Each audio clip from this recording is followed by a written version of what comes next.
ಚರಾಚರ ಜೀವರಾಶಿಗಳನ್ನು ಸಾಕಿ ಸಲ್ಲುತ್ತಿರುವ ಆ ಪರಮೇಶ್ವರನನ್ನ ಒಂದು ಕ್ಷಣಯನ್ನ ಹೃದಯ ಮಂದಿರದಲ್ಲಿ ಸ್ಮರಿಸಿಕೊಳ್ಳುತ್ತ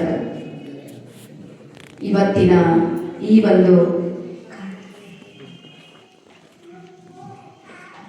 272ನೇ ಮಾಸಿಕ ಶರಣ ಸಂಗಮ ಕಾರ್ಯಕ್ರಮದ ಮೂಲ ಬೇರು ಮೂಲ ಸತ್ವವಾಗಿರುವಂತಹ ನಮ್ಮ ತಾಯಿಗೆ ಮೊಟ್ಟ ಮೊದಲ ಶರಣಾರ್ಥಿಯನ್ನ ನಾನು ಸಲ್ಲಿಸ್ತಾ ಇದ್ದೀನಿ.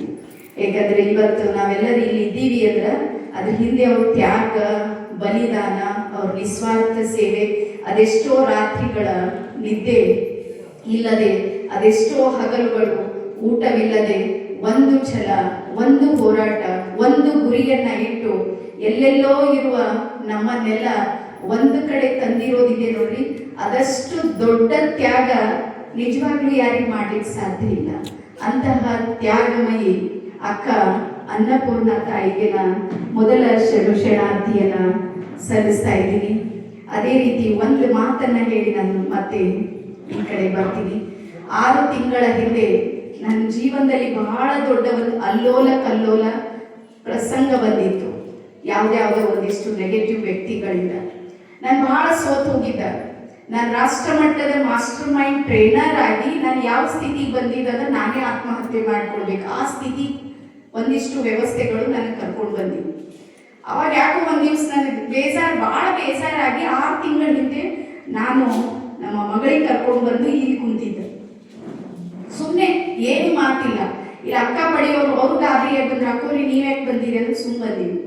ನಾನು ಸುಮಾರು 1 ತಾಸು ಕುಂತು ಆ ಗದ್ದುಗಿರಿ ಜೊತೆ ಮಾತಾಡಿದ, ಕ್ವಶನ್ ಮಾಡ್ದ, ನಿಮಗೂ ಹಿಂಗೆ ಆಗಿತ್ತೇನು ಅಂತ, ನಿಮಗೂ ಸಮಸ್ಯೆ ಬಂದಿತ್ತೇನು, ನನ್ಗೆ ಗೊತ್ತಿಲ್ಲ. ನನ್ನ ಆತ್ಮದಲ್ಲಿ ಒಂದು ಅಂತರ್ ಧ್ವನಿ ಅಂತ ಇರುತ್ತೆ ನೋಡ್ರಿ, ಅಲ್ಲಿಂದ ಬಂದಿದ್ದೇನು ಅಂದ್ರ ಈ ಮಾರ್ಗದಲ್ಲಿ ಯಾರು ಬರ್ತಾರ ಅವ್ರಿಗೆ ಸಮಸ್ಯೆಗಳಿದ್ದೇ ಇರುತ್ತೆ, ಎದ್ದು ನಡಿ. ನಾನು ಎದ್ದ, ವಾಪಸ್ ಮನೆಗೆ ಹೋದ, ಪುನಃ ಮತ್ತೆ ಬೌನ್ಸ್ ಬ್ಯಾಕ್, ಮತ್ತೆ ವಾಪಸ್ ರಿಟರ್ನ್. ಎಲ್ಲಿಂದ ಶುರುವಾಗಿತ್ತು ನನ್ನ ಜರ್ನಿ ಅಲ್ಲಿಂದ ಮತ್ತೆ ಪ್ರಾರಂಭ ಮಾಡಿ ಮತ್ತೆ ನಾನು ಸಕ್ಸಸ್ ಆಗೋದಕ್ಕೆ ಆ ಒಂದು ವಿಷಯ ಇತ್ತಲ್ಲ ಅದು ನನಗೆ ಬಹಳ ಸಪೋರ್ಟ್ ಮಾಡಿತು. ಸೊ ಹಾಗಾಗಿ ಬಹಳ ನಾನು ಥ್ಯಾಂಕ್ ಯು ಹೇಳ್ತೀನಿ. ಯಾಕಂದ್ರೆ ಶಾರೀರಿಕವಾಗಿ ಇರ್ಲಿಕ್ಕಿಲ್ಲ, ಅದ್ರ ಚೈತನ್ಯ ಇದೆ ನೋಡ್ರಿ, ಅದು 100ಕ್ಕೆ 100 ಕೆಲಸ ಮಾಡ್ತಾ ಇದೆ ಅಂತ ನನಗೆ ಯಾವಾಗಲೂ ಅದು ಭಾಸ ಆಗುತ್ತೆ. ಹಾಗಾಗಿ ಅದೇ ರೀತಿ ನಮ್ಮ ಎದುರಿಗೆ ತನ್ನದೇ ಆದ ಪ್ರತಿರೂಪವನ್ನ ಇವರಿಗೆ ನಮ್ಮ ಪ್ರಭುದೇವರಿಗೆ ತಂದು ಕೂರಿಸಿದ್ದಾರೆ. ಅವರಿಗೂ ಸಮೇತ ನಾನು ಶರಣಾರ್ಥಿಯನ್ನ ಸಲ್ಲಿಸ್ತಾ ಇದ್ದೀನಿ.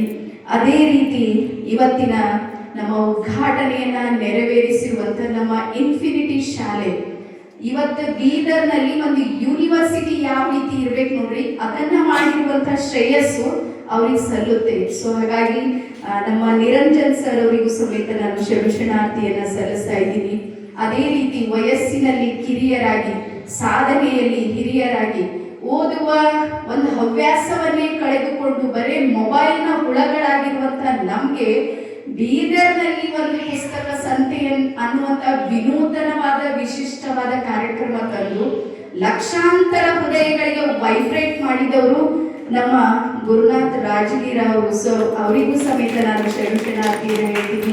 ಹಾಗೆ ಹಿರಿಯರಾಗಿರುವಂತ ಪ್ರಕಾಶ್ ಮಠಪತಿ ಸರ್ ಅವರಿಗೂ ಸಮೇತ ನಾನು ಶರಣಾರ್ಥಿಯನ್ನ ಸಲ್ಲಿಸ್ತಾ, ಅದೇ ರೀತಿ ಶ್ರೀ ಚಂದ್ರಕಾಂತ್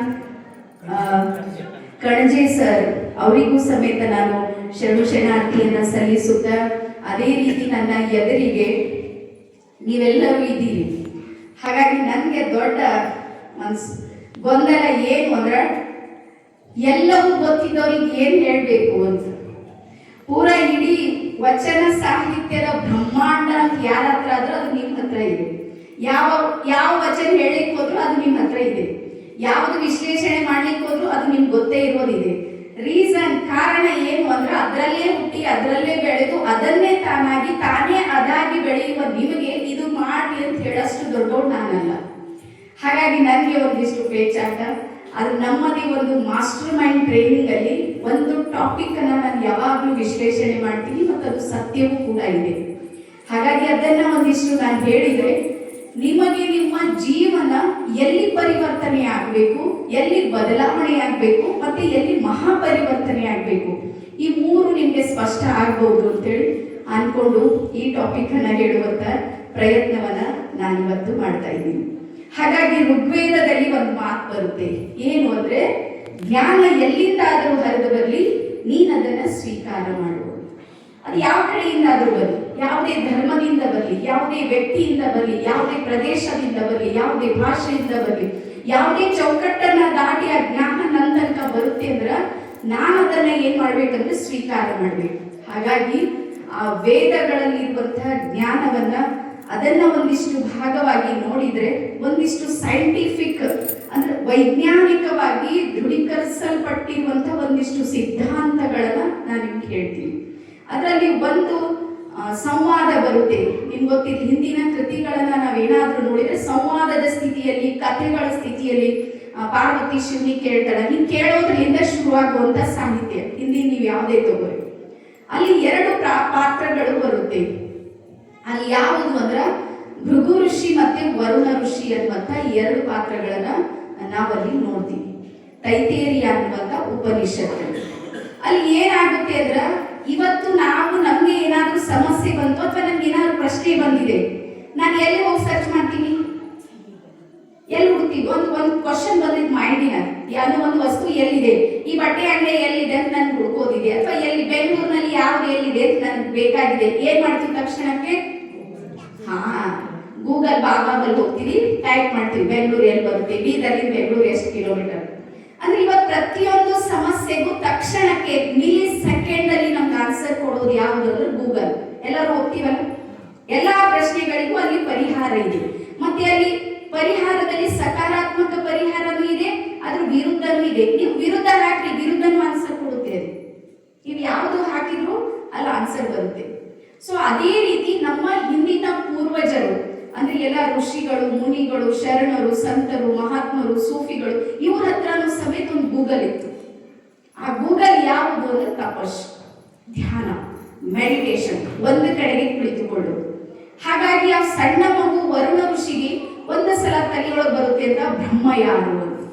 ಬ್ರಹ್ಮ ಅಂದ್ರೆ ಎನರ್ಜಿ, ಶಕ್ತಿ, ಅದು ಎಲ್ಲಿಂದ ಇದೆ, ಯಾರಿದ್ದಾರೆ? ಅವಾಗ ಅವ್ರು ಹೋಗಿ ತಂದೆ ಕೇಳ್ತಾರಂತ ವರುಣ ಋಷಿಗೆ, ಬ್ರಹ್ಮ ಯಾರು ಅಂತ ಹೇಳಿ. ಅವಾಗ ಹೇಳ್ತಾರಂತ, ಹೋಗಿ ನೀ ಗೂಗಲ್ ಅಲ್ಲಿ ಸರ್ಚ್ ಮಾಡುವಂತ. ಗೂಗಲ್ ಅಲ್ಲಿ ಸರ್ಚ್ ಮಾಡುವಂದಾಗ ಆ ಮಗು ಹೋಗಿ ತಪಸ್ ಮಾಡುತ್ತೆ. ಆ ತಪಸ್ ಮಾಡಿದ್ಮೇಲೆ ಒಂದು ಆನ್ಸರ್ ಬರುತ್ತೆ, ಅನ್ನಂ ಬ್ರಹ್ಮೋಚ್ಯತೆ ಅಂತ. ಅನ್ನಂ ಬ್ರಹ್ಮೋಚ್ಯತೆ ಅಂದ್ರ ನಾವು ತೆಗೆದುಕೊಳ್ಳುವ ಆಹಾರ ಇದೆಯಲ್ಲ ಅದು ಬ್ರಹ್ಮ ಇದೆ. ಬ್ರಹ್ಮ ಅಂದ್ರೆ ಜೀವ ಸತ್ವ ಇರುವಂತದ್ದು. ಇವತ್ತು ನಾನು ಇಲ್ಲಿ ನಿಂತೀನಿ, ನೀವು ಇಲ್ಲಿ ಕುಂತೀರಿ ಅಂದ್ರೆ ದಿನಕ್ಕೆ 2 ಸಲ ಮಹಾಪ್ರಸಾದ ಏನಾಗ್ತಾ ಇದೆ, ಟೈಮ್ ಟು ಟೈಮ್ ನಡೀತಾ ಇದೆ. ಅದು ನಮ್ಮದೇ ಪ್ರದೇಶದಲ್ಲಿ ಯಾವ ಸಿಗುತ್ತೆ ನಾವು ಅದನ್ನ ತಗೋತೀವಿ. ನಿಮ್ಗೆ ಹೇಳ್ತೀನಿ ನಾನು, ಮಹಾಪ್ರಸಾದ 2 ಸಲ 3 ಸಲ ನಡು ಏನಾದ್ರೂ ಗ್ಯಾಪ್ ಐತಲ್ಲ, ಶ್ರೀದೇವಿ ಮಾತು ಬರಂಗಿಲ್ಲ.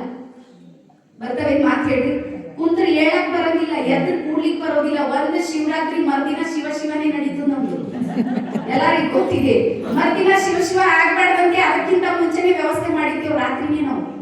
ಅಂದ್ರೆ ಇದ್ರ ಅರ್ಥ ಏನು ಅಂದ್ರ, ಈ ಶರೀರ ಅನ್ನುವಂಥದ್ದಿದೆ ನೋಡ್ರಿ, ಇದು ಆಹಾರದ ಮೇಲೆ ನಡೀತಾ ಇದೆ. ಹಾಗಾಗಿ ಅನ್ನಂ ಬ್ರಹ್ಮೋಚ್ಯತೆ ಅಂತ. ಹಾಗಾಗಿ ನಾವು ಇವತ್ತು ನಾವೇನಾದ್ರೂ ಪ್ರಸಕ್ತವಾಗಿ ನಾವು ವಾಸ್ತವವನ್ನ ಅರ್ಥ ಮಾಡ್ಕೊಂಡ್ರ, ಇದು ಅನ್ನಮಯ ಕೋಶ ಅಂತ ಇದೆ ನೋಡ್ರಿ, ಇದಕ್ಕೆ ಬಹಳ ನೆಗ್ಲೆಕ್ಟ್ ಮಾಡ್ತಾ ಇದೀವಿ ನಾವು. ಅದು ಕೇರ್ ಮಾಡ್ತಾ ಇಲ್ಲ. ನಾವು ಹೆಣ್ಮಕ್ಳು ಬರೀ ಇಷ್ಟಕ್ಕೆ ಕೇರ್ ಮಾಡ್ಲತ್ತೀವಿ, ಗೊತ್ತಾ? ಇಷ್ಟಕ್ಕೆ ಒಂದ್ ಗೇಣ್ ಅಂತೀವಿ, ಇಷ್ಟಕ್ಕೆ ಬಹಳ ಕೇರಿಂಗ್ ಅಂಡ್ ಲವಿಂಗ್ ಇದೆ. ಎಲ್ಲ ಕ್ರೀಮು ಅದು ಇದು ಫುಲ್ ಎಲ್ಲ ಕೇಳಬೇಡ್ರಿ. ಅದು ಇದ್ರ ಕೆಳಗಿದೆ ನೋಡೋದು ನೆಗ್ಲೆಕ್ಟ್ ಇದೆ. ಹಾಗಾಗಿ ಎಲ್ಲೋ ಒಂದು ಕಡೆ ನಮ್ಮ ಶರೀರ ಇದೆ ನೋಡ್ರಿ, ತನ್ನ ಆಯುಷ್ಯ ಮತ್ತು ಆರೋಗ್ಯ ಇದೆ ನೋಡ್ರಿ, ಅದು ಕಡಿತಾ ಆಗ್ತಾ ಇರೋದು ಎಲ್ಲರಿಗೂ ಗೊತ್ತಿದೆ. ಇವತ್ತು ನಾವು ಬಾಲ್ಯದಲ್ಲಿದ್ದಾಗ ಒಂದು 25-30 ವರ್ಷದ ಹಿಂದೆ ಹೋದ್ರ ಪ್ರತಿ 3 ಮನೆಯಲ್ಲಿ ಒಂದು 100 ವರ್ಷದ ವಯಸ್ಸಿರುವಂತಹ ವ್ಯಕ್ತಿಗಳು ನಮ್ಗೆ ಸಿಗ್ತಾ ಇದ್ರು. ಪ್ರತಿ 3, 2 ಮನೆ ದಾಟಿ 3ನೇ ಮನೆಗೆ ಹೋಗ್ರಿ 100 ವರ್ಷ ಅಂತೀವಿ ನಮ್ಮ ಕಡೆ ಬೀದರ್ ಆ ಕಡೆ 100 ವರ್ಷನವ್ರು ನಮ್ಗೆ ಸಿಗ್ತಾ ಇದ್ರು, 100 ವರ್ಷದವ್ರು. ಇವತ್ತು 30 ಮನೆ ದಾಟಿದ್ರು ಇಲ್ಲ, 300 ಮನೆ ದಾಟಿದ್ರು ಇಲ್ಲ, 3000 ಮನೆ ದಾಟಿದ್ರಿಲ್ಲ, 3 ಲಕ್ಷಕ್ಕೆ ಒಂದು ಮನೆಯಲ್ಲಿ ಇರ್ಬೋದು, ಅದು ನಮ್ಗೆ ಗೊತ್ತಿಲ್ಲ. ಅಂದ್ರೆ ಇವತ್ತು ನಾವು 100 ವರ್ಷ ಆಯುಷ್ಯ ಇರುವವರನ್ನ ನೋಡೋದಿದೆ ನೋಡ್ರಿ, ಅದು ನಮ್ಗೆ ಆಗ್ತಾ ಇಲ್ಲ. ಕಾರಣ ಏನು ಅಂದ್ರ, ಈ ಅನ್ನಮಯ ಕೋಶ ಇದೆ ನೋಡ್ರಿ, ಇದಕ್ಕೆ ನಾವು ಸರಿಯಾಗಿ ನಿಭಾಯಿಸ್ತಾ ಇಲ್ಲ. ಹಾಗಾಗಿ ನಮ್ಮ ಹೋರಾಟ ಏನಾಗಿದೆ ಅಂದ್ರೆ ಮೈಂಡಿಗೆ ಆಗ್ತಾ ಇದೆ. ಒತ್ತಡದ ಜೀವನದಲ್ಲಿ ಬದುಕ್ತಾ ಈ ಶರೀರಕ್ಕೆ ಏನ್ ಬೇಕು ನೋಡ್ರಿ ಅದನ್ನ ನಾವು ಕೊಡ್ತಾ ಇಲ್ಲ. ಹಾಗಾಗಿ ಆಹಾರ ಏನಿದೆ ನೋಡ್ರಿ ಅದು ನಮ್ಮ ವ್ಯವಹಾರದ ಮೇಲೆ, ನಮ್ಮ ವಿಚಾರದ ಮೇಲೆ, ನಮ್ಮ ಸಂಕಲ್ಪದ ಮೇಲೆ, ನಮ್ಮ ಸಿದ್ಧಿಗಳ ಮೇಲೆ ಅದು ಕಾರ್ಯ ಮಾಡುತ್ತೆ.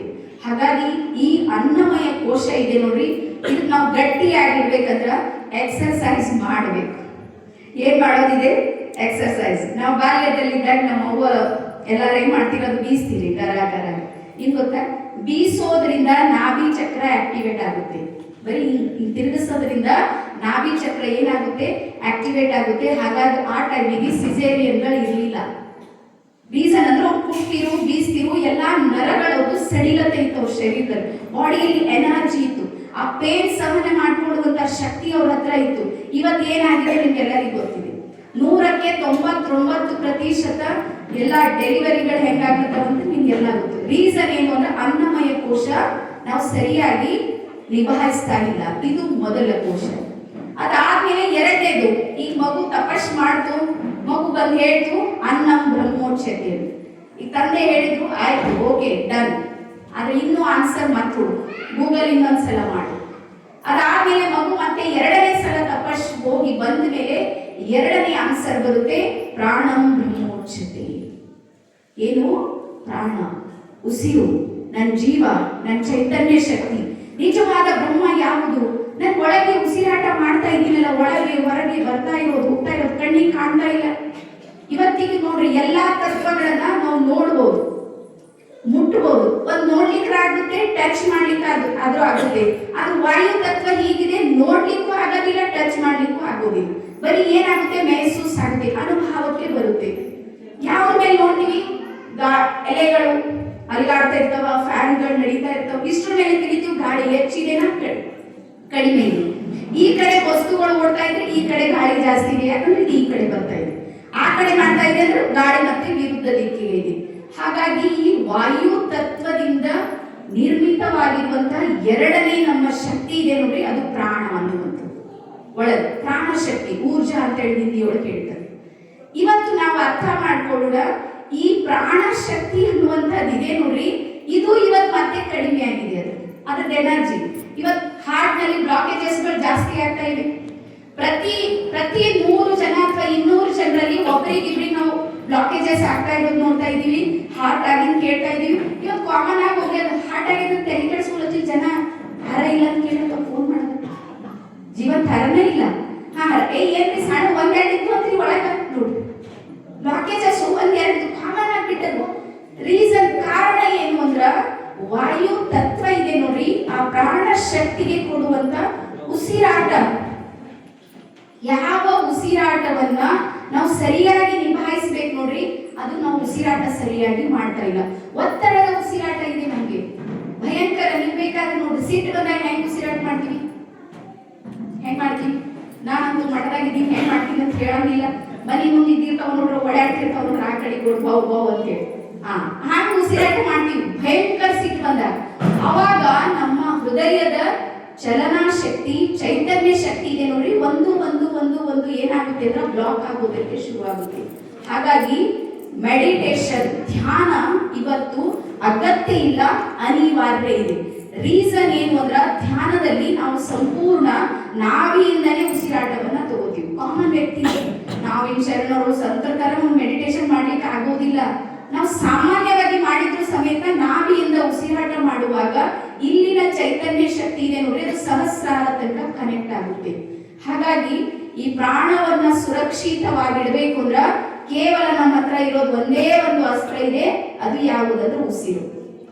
ಮತ್ತು ಉಸಿರಿರೋ ತನನೇ ಹೆಸರು. ಉಸಿರು ಮುಗಿತು ಕಟ್, ಹೆಸರಿಲ್ಲ. ನಿಮ್ಗೆ ಗೊತ್ತಿರ್ಲಿ, ಉಸಿರಿರೋ ತನಕನೇ ಎಲ್ಲ ವ್ಯಾಲ್ಯೂ. ಮತ್ತು ಉಸಿರಿರೋ ತನಕ ಸತ್ತ ಒಂದು ಕ್ಷಣಕ್ಕೆ ಹೆಸರು ಚೇಂಜ್ ಆಗುತ್ತೆ. ಒಳಗಿನ ಏನ್ ತರ್ಲತ್ತಾರ ಹೆಣ ಚೇಂಜ್ ಆಯ್ತು. ಶ್ರೀದೇವಿ ಉಂಗಾರ್ ಹೋದ್ರು, ಮಾಸ್ಟರ್ ಮೈಂಡ್ ಎಕಡೆ ಹೋಯ್ತು ಗೊತ್ತಿಲ್ಲ, ಸರ್ಟಿಫಿಕೇಟ್ ಎಲ್ಲಿ ಹೋಯ್ತು ಗೊತ್ತಿಲ್ಲ, ಎಲ್ಲರಿಗೂ ಒಂದೇ ಬಿರುದು ಬರುತ್ತೆ ಆ ವರ್ಡ್. ಸೊ ಹಾಗಾಗಿ ಇರೋ ತನಕ ನಮ್ಮ ಜಗತ್ತಿದೆ. ಇಲ್ಲಿ ನಿಮ್ಗೆ ಒಂದು ಸಣ್ಣ ಸ್ಟೋರಿ ಹೇಳ್ತೀನಿ. ನಮ್ಮ ಪ್ರಾಣಮಯ ಕೋಶ ಎಷ್ಟು ಇಂಪಾರ್ಟೆಂಟ್ ಇದೆ ಅಂತ ನಿಮ್ಗೆ ಗೊತ್ತಾಗುತ್ತೆ. ಒಂದ್ಸಲ ಏನಾಗುತ್ತೆ ಅಂದ್ರೆ, ಒಬ್ಬ ಬಹಳ ದೊಡ್ಡ ಅರಸ, ದೊಡ್ಡ ರಾಜ, ಅವ್ನ ಡೆತ್ ಆಗಿರ್ತಾನೆ, ಸತ್ತು ಹೋಗಿರ್ತಾನೆ. ಅವಾಗ ಅವ್ನ ಸೈನಿಕರು ಏನ್ ಮಾಡ್ತಾರೆ ಅಂದ್ರೆ ಅವ್ನ ಶವವನ್ನ ಹೊತ್ತು ಊರ್ ಹೊರಗೆ ತರ್ತಾರೆ ಅವನನ್ನ ಸಂಸ್ಕಾರ ಮಾಡೋದಕ್ಕೆ. ಅದೇ ಒಂದ್ ಟೈಮ್ ಅಲ್ಲಿ ಬಹಳ ಭಯಂಕರ ಬಿರುಗಾಳಿ ಬರುತ್ತೆ, ಮೋಡ ಮಳೆ, ಭಯಂಕರ ಸಿಡಿಲು. ಇನ್ನೇನ ಸೈನಿಕರಿಗೆ ಮುಂದೆ ಹೋಗ್ಲಿಕ್ಕೆ ಆಪ್ಷನ್ ಇರೋದಿಲ್ಲ, ಅಷ್ಟು ಭಯಂಕರವಾಗಿ ಮಳೆ ಸುರಿಯೋದಕ್ಕೆ ಶುರು ಆಗುತ್ತೆ. ಅವಾಗ ಸೈನಿಕರು ಎಲ್ಲಿ ಹೋಗ್ಬೇಕು ಎಲ್ಲಾರ ಹೋಗ್ಬೇಕಲ್ಲ, ಹಸಿರಿ ನಿಂದಿರ್ಬೇಕು. ಅವಾಗ ಅವ್ರು ಹುಡುಕಾಟ ಮಾಡ್ತಿರ್ತಾರೆ. ದೂರ ನೋಡ್ತಾರ ಒಬ್ಬ ಅಜ್ಜಿ ಗುಡಿಸಲ್ ಇದ್ದಿರ್ತದೆ. ಆ ಗುಡಿಸಲಿಗೆ ಹೋಗೋ ಮತ್ತೆ ಎಲ್ಲಾರು ಗುಡಿಸಲ್ಕೊಂಡು ಹೋಗ್ತಾ ಇರ್ತಾರೆ. ಈಗ ಅದೇ ಗುಡಿಸಲಿಗೆ ಅಜ್ಜಿ ಏನ್ ಮಾಡ್ತಾಳೆ ಅಂದ್ರೆ ಒಂದು ಪಕ್ಕದೊಂದು ಹೊಲದೊಳಗೊಬ್ಬ ಕೆಲಸ ಮಾಡುವಂತ ರೈತ ಏನ್ ಮಾಡ್ತಾನಂದ್ರೆ ಅಜ್ಜಿ ಗುಡಿಸಲಿಗೆ ಅವನು ಬರ್ತಾನೆ. ಬಹಳ ಗಾಳಿ ಮಳೆ ಇದೆ, ಮಳೆ ಬರ್ತಾ ಇದೆ. ಅವಾಗ ಅಜ್ಜಿ ಏನ್ ಮಾಡ್ತಾಳೆ, ಒಳಗ್ ಬಾ ಮಗ ಒಳಗ್ ಬಾ ಅಂತ ಹೇಳಿ ಅವ್ನಿಗೆ ಒಳಗ್ ಕರೀತಾಳೆ. ಅವ್ನ ಚಪ್ಪಲಿ ಹೊರಗ್ ಬಿಟ್ಟು ಒಳಗ್ ಬರ್ತಾನೆ. ಅವಾಗ ಅಜ್ಜಿ ಕೇಳ್ತಾಳೆ, ಚಪ್ಪಲಿ ತಾ ಒಳಗ್ತಾ ಇರ್ಲಿ ಬೇಡ, ತಾಮಗ ಹಾಗೆ ಹೋಗ್ತಾವಂತ ಅಕ್ಕಿನೇ ಅವ್ನ ಚಪ್ಪಲ್ ತಂದು ಒಳಗಿಟ್ಟು ಸುರಕ್ಷಿತವಾಗಿ ಕೂರಿಸ್ತಾಳೆ. 5 ನಿಮಿಷದಲ್ಲಿ ಅವರು ಎಲ್ಲ ಬರ್ತಾರೆ. ಇಲ್ಲಿಗೆ ಬೇರೆ ಆಪ್ಷನ್ ಇರೋದಿಲ್ಲ. ಆಕಿ ಹೇಳ್ತಾಳೆ, ಎಲ್ಲರೂ ನಿಂದ್ರಿ, ಹೆಣಕ್ ಹೊರಗೆ ಇಟ್ರಿ ಅಂತ ಹೇಳ್ತೀವಿ. ಹೆಣ ತರಲಿಲ್ಲ. ಅವ್ ಹೇಳ್ತಾ, ಅಜ್ಜಿ ರಾಜನದ ರಾಜ ಇರತಕ್ಕ ಈಗ ಓದು ರಾಜಗೇನಿಲ್ಲ ಏನಿಲ್ಲ, ಹೊರಗಿಡ್ರಿ, ನೀವು ಬರ್ರಿ ಎಲ್ಲಾರು, ಈ ಅವಶ್ಯಕನ ನನ್ನ ಮನೆ ತರಬೇಡ್ರಿ ಅಂತ ಹೇಳಿ. ಯಾರಿಗಂದಳು? ಆ ಉಸಿರಿರೋ ತನಕ ರಾಜ ನೋಡೋದ್ ದೊಡ್ಡ ಕನಸಿತ್ತು. ರಾಜ ಅಂದ್ರೆ ಬಹಳ ದೊಡ್ಡ ಅಭಿಮಾನ, ಸ್ವಾಭಿಮಾನ, ಆ ಭಾವ ಎಲ್ಲೋಯ್ತು? ಹಾಗಾಗಿ ಎಲ್ಲರೂ ದಯವಿಟ್ಟು ನೆನ್ಪಿಟ್ಕೊಳ್ಬೇಕಾಗಿರುವಂತದ್ದು ಏನು ಅಂದ್ರ, ಉಸಿರಿ ಗಟ್ಟಿ ಹಿಡಿರಿ. ಟೆನ್ಷನ್ ಮಾಡ್ಕೊಂಡು ಅದಕ್ಕೆ ಒಂದ್ ಕಡೆ ಹೇಳ್ತಾರ, ಪರಮಾತ್ಮ ನಮ್ಗೆ ಆಯುಷ್ಯ ಕೊಟ್ಟು ಕಳ್ಸಿಲ್ಲ ಅಂತ ಉಸಿರು ಕೊಟ್ಟು ಕಳ್ಸೇನಂತೆ. ಇಷ್ಟು ಕೋಟಿ ಉಸಿರು ಮಾಡಿ ಹೋಗಲು. ಯಾರು ಧ್ಯಾನಿಗಳಿರ್ತಾರ, ಯಾರು ಜ್ಞಾನಿಗಳಿರ್ತಾರ, ಯಾರು ಸಮಾಧಾನಿ ಆಗಿರ್ತಾರ, ಅವ್ರು ನಿರಂತರವಾದ ನಿಧಾನವಾದ ಉಸಿರಾಟವನ್ನ ತಗೊಳ್ತಾರ. ಅದಕ್ಕೆ ಅವ್ರು ಹೆಚ್ಚಿಗೆ ಆಯುಷ್ಯ ಆರೋಗ್ಯ ಇರುತ್ತೆ. ಇವ್ರು ಗಡಬಡ್ ಬರೋದು ಗಡಬಡೆ, ಹೋಗೋದು ಗಡಬಡೆ, ಹಿಂಗಾಗ್ಬಿಟ್ಟಿದೆ ವ್ಯವಸ್ಥೆ. ಹಾಗಾಗಿ 2ನೇ ಲೇಯರ್ ಇದೆ ನೋಡ್ರಿ, ಇದು ಸಮೇತ ಇಂಪಾರ್ಟೆಂಟ್ ಇದೆ. ಇಷ್ಟು ಎಲ್ಲರಿಗೂ ಅರ್ಥ ಆಗಿದೆ ಅಂತ ಅನ್ಕೊತೀನಿ. ನಾನಂತೂ ಸರಳ ಮಾಡಿ ಹೇಳ್ತಾ ಇದ್ದೀನಿ. ಅದಾದ್ಮೇಲೆ ಮತ್ತೆ 3ನೇ ಗೂಗಲ್ ಬರುತ್ತೆ, ಮನಂ ಬ್ರಹ್ಮೋಚ್ಯತೆ. ನಮ್ಮೊಳಗೆ ಒಂದು ಮನಸ್ಸು ಅನ್ನುವಂತಹ ಶಕ್ತಿ ಇದೆ. ಆ ಮನಸ್ಸು ಎಷ್ಟು ಪವರ್ಫುಲ್ ಇದೆ ಅಂದ್ರ ನೋಡಿ, ವಿಚಾರ ಮಾಡಿ. ನನಗೆ ಶರೀರನಿಗೆ ಒಳ ಪ್ರಾಣವೂ ಇದೆ. ಹಾಗಾದ್ರೆ ನಾವ್ ಯಾಕೆ ಸಾಧನೆ ಮಾಡ್ತಾ ಇಲ್ಲ? ನಾವ್ ಯಾಕೆ ಸಕ್ಸಸ್ ಆಗ್ತಾ ಇಲ್ಲ? ನಾವು ಅಂದುಕೊಂಡಿದ್ದನ್ನ ಯಾಕೆ ನಾವು ಗುರಿಗಳನ್ನ ಮುಟ್ತಾ ಇಲ್ಲ ಅಂದ್ರ, ಒಳಗೊಂದು ಚಂಚಲ ಚಿತ್ತವಾಗಿರುವಂತಹ ನನ್ನ ಹತೋಟಿಗೆ ಬರದೆ ನನ್ನನ್ನ ಕಾಡುವ, ನನ್ನದೇ ಅಸ್ತಿತ್ವವಾಗಿರುವಂತ ನನ್ನ ಮನಸ್ಸು ನನ್ನ ಕೈಯಲ್ಲಿ ಇಲ್ಲ. ಒಪ್ತೀರಿ ಎಲ್ಲರೂ? ಹಾಗಾಗಿ ಒಂದು ದಿನಕ್ಕೆ ಪರ್ ಡೇ 24 hours ನಲ್ಲಿ 24 ಗಂಟೆಗಳಲ್ಲಿ ನಮ್ಮ ಮನಸ್ಸು 60,000 ವಿಚಾರಗಳನ್ನ ಮಾಡುತ್ತೆ. ಯಾವುದು ಹಿಡಿತ್ರಿ, ಯಾವ್ದು ಬಿಡುತ್ರಿ ಹೇಳ್ರಿ? ಎಷ್ಟೋ ಜನರಿಗೆ ಇವತ್ತು ಬರ್ಬೇಕಂತ ಪ್ಲಾನ್ ಬಿ ಮಾಡಿರ್ಬೇಕು. ಒಂದು ಥಾಟ್ ಸಾಕ್, ಬ್ಯಾಡ್ ಇವತ್ತು ಮಾಡ ಬಂದು ಖತಮ್, ಒಂದು ವಿಚಾರ. ಹಾಗಾಗಿ ಮನಸ್ಸಿನ ಚಲನೆ ಇದೆ ನೋಡ್ರಿ, ಅದು ಇಳಿಮುಖ ಚಲನೆ. ಇಳಿಮುಖ ಅಂದ್ರ ಬ್ಯಾಡ್ ಅನ್ನೋದೇ ಮನಸ್ಸು ಯಾವಾಗ್ಲೂ ಹೇಳ್ತಾ ಇರುತ್ತೆ. ಹಾಗಾಗಿ ಸಕ್ಸಸ್ ಅಂತ ಏನಿದೆ ನೋಡ್ರಿ, ಮನಸ್ಸು ಯಾವುದು ಬೇಡ ಅಂತ ಹೇಳುತ್ತೆ ನೋಡ್ರಿ, ಅದ ಮಾಡೋದೇ ಸಕ್ಸಸ್ ಇದೆ. ಮನಸ್ಸು ನೋಡ್ರಿ, ಓದೋದು ಬೇಡ ಅಂತ ಹೇಳ್ತಾರ, ಪುಸ್ತಕ ಹೇಳಿದ್ರೆ ಸಾಕು ನಿಧಿ ಬರ್ತಾವ, ಇದ್ರ ಅರ್ಥ ಸಕ್ಸಸ್ ಅದರಲ್ಲೇ ಇದೆ. ಅದೇ ಮೊಬೈಲ್ ನೋಡಿದ್ರೆ ಮನಸ್ಸು ವಾವ್, ಡೋಪಮೈನ್ ಎಲ್ಲಿಂದಲೇ ರಿಲೀಸ್ ಆಗಕ್ಕೆ ಶುರು ಮಾಡುತ್ತೆ, ಸೆರೋಟೋನಿನ್ ಕೆಲಸ ಮಾಡುತ್ತೆ, ಆಕ್ಸಿಟೋಸಿನ್ ಕೆಲಸ ಮಾಡುತ್ತೆ. ರೀಸನ್, ಅದಕ್ಕೆ ಹ್ಯಾಪಿನೆಸ್ ಫೀಲ್ ಆಗೋದಕ್ಕೆ ಶುರು ಆಗುತ್ತೆ. ಸಕ್ಸಸ್ 0. ಬೆಳಿಗ್ಗೆ ಹೇಳೋದು, ನಸ್ಕಿನೊಳಗೆ ಹೇಳೋದು ಏಟ್ ಭಯಂಕರದ ಹೇಳಿ. ನನಗೆಲ್ಲ ಅನಿಸ್ತು ನೋಡ್ರಿ, ಕುಂಭಕರ್ಣ ಅಪ್ಪಿ ತಪ್ಪಿ ಉಳಿದಿರೋ ವಂಶಾವಳಿಗಳಂತ ಯಾರಾದ್ರೆ ನಾವೇ ಇದ್ದೇವೆ, ನನಗೆ ಫೀಲ್ ಆಗುತ್ತೆ. ಎಲ್ಲಾ ಬಿಡ್ತೀವೋ, ನಿದ್ದಿ ಬಿಡಂದ್ರ ಎದ್ದ ಮೇಲೆ ನೋಡೋದು ದುನಿಯಾ ಹೊಳ್ಬೋದು. ಒಂದು ಫ್ಲೈಟ್ ಅದಂದ್ರೆ ಮಾತ್ರ ಹೇಳ್ತೀವಿ ನೋಡ್ರಿ ನಾವು, ಯಾಕಂದ್ರೆ ಫ್ಲೈಟ್ ನಮ್ಮ ಸೈಡ್ ನಿದ್ರಲ್ಲ ಪಕ್ಕ ಗೊತ್ತಿದೆ. ಅದು ಬಂದ ಕಾರಣ ಬಿಟ್ರೆ ಯಾವುದಕ್ಕೂ ಸಮೇತ ನಾವು ಕಣ್ ತೆರೆಯೋದಿಲ್ಲ. ಹಾಗಾಗಿ ಇದು ಸಕ್ಸಸ್ ಇದೆ. ನಾವು ಬೆಳಿಗ್ಗೆ ಹೇಳ್ತೀವಿಲ್ಲ, ಅವಾಗ ನಮ್ಮ ಬ್ರೈನ್ ನಲ್ಲಿ ಹ್ಯಾಪಿ ಹಾರ್ಮೋನ್ಸ್ಗಳು ರಿಲೀಸ್ ಆಗ್ತಾ ಇರುತ್ತೆ. ಹ್ಯಾಪಿ ಹಾರ್ಮೋನ್ಸ್ಗಳು, ಆ ಹ್ಯಾಪಿ ಹಾರ್ಮೋನ್ಸ್ಗಳು ನಮ್ಮೊಳಗೆ ರೋಗ ನಿರೋಧಕ ಶಕ್ತಿಯನ್ನ ಉದ್ಭವ ಮಾಡುತ್ತೆ, ಉತ್ಪತ್ತಿ ಮಾಡುತ್ತೆ. ಹಾಗಾಗಿ ಈ ಹ್ಯಾಬಿಟ್ ಏನ್ ಮಾಡುತ್ತೆ, ನಮ್ಮ ಮನೋಮಯ ಕೋಶವನ್ನ ಕಂಟ್ರೋಲ್ ಮಾಡುತ್ತೆ. ಬೆಳಗ್ಗೆ ಏಳೋದ್ರಿಂದ, ಮೆಡಿಟೇಷನ್ ಮಾಡೋದ್ರಿಂದ, ವಾಕಿಂಗ್ ಮಾಡೋದ್ರಿಂದ, ಜಾಗಿಂಗ್ ಮಾಡೋದ್ರಿಂದ, ನಮ್ಮ ಬಾಡಿ ನಾವು ಇರೋದ್ರಿಂದ ಈ ಒಂದು ಲೇಯರ್ ಇದೆ ನೋಡ್ರಿ, ಅದು ನಮ್ಮ ಕಂಟ್ರೋಲ್ ನಲ್ಲಿ ಇರ್ಬೋದು. ಅದಾದ್ಮೇಲೆ 4ನೇ ಬರುತ್ತೆ ವಿಜ್ಞಾನಂ ಬ್ರಹ್ಮೋಚ್ಯತೆ, ವಿಜ್ಞಾನಮಯ. ಹಾಗಾಗಿ ನಮ್ಮ ಶರೀರ ಇದೆ ನೋಡ್ರಿ, ಅದು ಸೆಲ್ಸ್ಗಳಿಂದ ನಿರ್ಮಾಣ ಆಗಿದೆ. ಸೆಲ್ಸ್ ಅಂದ್ರೆ ಜೀವಕೋಶಗಳು. ಹಾಗಾಗಿ 70 ಟ್ರಿಲಿಯನ್ ಜೀವಕೋಶಗಳು ನಮ್ಮೊಳಗೆ ಕೆಲಸ ಮಾಡ್ತಾ ಇವೆ. ಈಗ ನಾವು ಅರ್ಥ ಮಾಡ್ಕೊಳ್ಬೇಕಾಗಿರುವಂತದ್ದು ಏನು ಅಂದ್ರ, ಜೀವ ಯಾವುದಕ್ಕೂ ಇರ್ಲಿ ಅದಕ್ಕೆ ಭಾವ ಇದೆ. ಗೊತ್ತಿರಲ್ಲ ಎಲ್ಲರೂ? ಗಿಡಕ್ಕೆ ಜೀವ ಇದೆ, ಅದಕ್ಕೆ ಭಾವನೂ ಇದೆ. ಯಾವುದೇ ಉಸಿರಾಟ ಮಾಡ್ತಾ ಇದೆ ಅಂದ್ರೆ ಇಮೋಷನಲಿ ಕನೆಕ್ಟ್ ಆಗುವಂತ ಸಾಮರ್ಥ್ಯ, ಎನರ್ಜಿ ಇದೆ ನೋಡ್ರಿ, ಅದ್ರೊಳಗಿದೆ. ಹಾಗಾಗಿ ನಾವು ಅಬರೇದ್ಯ ಅಂತ ತಿಳ್ಕೊಬೇಡ್ರಿ. ಒಳಗೆ 70 ಟ್ರಿಲಿಯನ್ ಜೀವಕೋಶಗಳು ವಿತ್ ಭಾವದೊಂದಿಗೆ ನಮ್ಗೆ ಸಪೋರ್ಟ್ ಮಾಡ್ತಾ ಇವೆ. ಹಾಗಾಗಿ ಇಲ್ಲಿ ಈ ಜೀವಕೋಶಗಳು ಏನ್ ಮಾಡುತ್ತೆ ಅಂದ್ರ, ಮೈಂಡ್ ನ ಮೆಸೇಜ್ ಇರುತ್ತೆ ನೋಡ್ರಿ, ಆ ಮೆಸೇಜ್ ಮೇಲೆ ವರ್ಕ್ ಮಾಡ್ತಾ ಇರುತ್ತೆ. ಇವ್ರ ಕೆಲಸ ಅಷ್ಟೇ. ಮೈಂಡ್ ಏನಾರ ಹೇಳ್ತೀವಿ, ಬಹಳ ಖುಷಿಯಾಗಿದ್ದೀನಿ ನಾನು, ನನ್ನ ಗಂಡ ಒಂದು ಸೀರೆ ತಗೊಂಡ್ ಬಂದಾರಂದ್ರೆ ಫುಲ್ ಹ್ಯಾಪಿ ಹಾರ್ಮೋನ್ಸ್ಗಳು ರಿಲೀಸ್ ಅದು, ಎಲ್ಲ ಸೆಲ್ಸ್ ಆಕ್ಟಿವೇಟ್. ಈಗ ಒಂದ್ ಸಬ್ಜಿ ಒಂದೊಂದು ಪಲ್ಯ ಇಲ್ಲ, ಎರಡೆರಡು ಮಾಡ್ತೀವಿ, ಅವತ್ತು ಮಾಡ್ತೀವಲ್ಲ, ಎರಡೆರಡು ತಂದಿಲ್ಲ ಅಂತ ತಿಳ್ಕೊಳ್ಳಿ, ಯಾವ್ದಕ್ಕೆ ಏನ್ ಮಾಡ್ತೀವೋ ನಮಗೆ ಗೊತ್ತದ ಮೆಸೇಜ್ ಮೈಂಡಿಗೆ.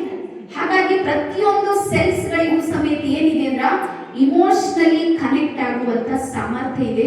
ಆದ್ರೆ ಅದೇ ಸೆಲ್ಸ್ಗಳಿಗೆ ನಾವು ಏನ್ ಕಲ್ಸಿವಿ ಅಂತ ಲೆಸನ್ ಅನ್ನ ಕೊಡ್ತಾ ಇದೀವಿ ಅಂದ್ರ, 10 ವರ್ಷದಿಂದ ಅತ್ತಿ ಬೈಗಾಳ, ಇವತ್ತು ಬೈದಿಲ್ಲಕಿ ಮುದುಕಿಯಾಗಿ ಹೇಳಕ್ ಕೂಡ ಬರೋದಕ್ಕಿ, ಆದ್ರೂ ದುಶ್ಮನಿ ಬಿಡೋದು ಹಂಗಾಗಲ್ಲ. ಬಾಳ ಸತಾಶ. ಎಷ್ಟು ವರ್ಷದಿಂದ ಸತಾಶ? 10 ವರ್ಷದಿಂದ. ಇವತ್ತಿಗೂ ನಮ್ಮ ಸೆಲ್ಸ್ಗಳಿಗೆ ಅದೇ ಮೆಸೇಜ್ ಅದ, ಅತ್ತಿ ಅಂದ್ರೆ ಚಂದಿಲ್ಲ. ಈ ಸೆಲ್ಸ್ಗಳು ಏನ್ ಮಾಡ್ತಾ ಇವೆ ಅಂದ್ರೆ ಬಾರ್ ಬಾರ್ ಮತ್ತೆ ಮತ್ತೆ ಮತ್ತೆ ಮತ್ತೆ ಅವ್ರು ಚೆನ್ನಾಗೇ ಇಲ್ಲ ಅನ್ನುವಂತ ಮೆಸೇಜ್ ಕೊಡೋದು ತಯಾರವ. ನಮ್ಮ ಅತ್ತಿ ಸುಮ್ಮನೆ ಬೇರೆಯವ್ರ ಮನೆಗೆ ಹೋಗಿ 1 ನಿಮಿಷ ಕುಂತು ಬಂದ್ರೆ ಸಾಕು, ನಮ್ಮ ಮೈಂಡ್ ನ ಮೆಸೇಜ್ ಬರುತ್ತೆ, ನಂದೇ ಏನಾರ ಹೇಳೋದು. ಕಾರಣ ಸೇವ್ ಆಗಿದೆ ಒಳಗೆ.